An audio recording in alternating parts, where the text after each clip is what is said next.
Today we want to discuss about overvoltage and undervoltage protection in power systems.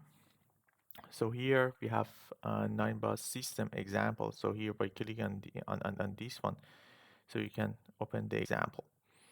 So in this example, we have this 9-bus system. And normally we, in addition to overcurrent protection, distance protection, we also have undervoltage and overvoltage protection.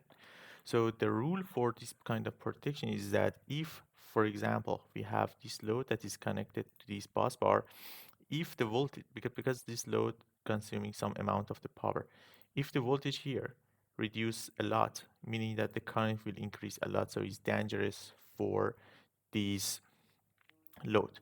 And also for overvoltage protection, if the voltage of here exceeds some amount, then we will have some damages to some installations. So for example, to see how is the voltage of here, we can right click here, result variable, simulation RMS EMT, and if you double click here, in the EMT, you can add the phase voltage and click OK and close. So we can make some RMS and EMT simulation, for example, for 2 seconds. Then here we can add and see the curve. Element is this bus bar, and here we have the phase voltage. So this is the phase voltage that we have in transient. And here you can do that same for the average. Oh, sorry. For the magnitude. So here we can see how is the voltage in magnitude and the transient at the same time.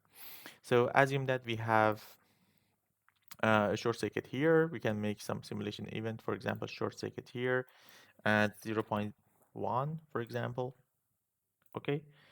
And we have one short circuit here, and we want to clear that. So short circuit event here again, and put this one in clear short circuit at 0.5, for example. Then if I run the simulation, you can see that, okay, here we have short circuit, the voltage is dropped, and we have a lot of oscillations because we have instability in the system. So if I change 0.4, 0.5 to 0.2, for example, clear more fast. So here we can see the system back to the normal operation. So it depends on the inertia of the system. So here we can install one relay or voltage or overcurrent relay. Right click on this cubicle, device, relay, and new. So here we have the relays, so you can add any relay you want. So if you click on the select type, in the select type here we have this relay from Siemens 7SA5221 amp. If you click on that one, here we have the relay specification. So this relay has the distance protection, overcurrent protection, and voltage protection. But we don't need the distance protection. Just right click on out of service. But we need the voltage protection.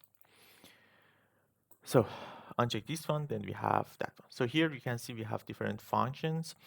And if you want to see that the function that you have is over voltage or under voltage, if you click in one of them, for example, U, F, and pH, if you click on that one, if the ANSI symbol is 27, this is under voltage here, so you can see. And if the ANSI is 59, is over voltage.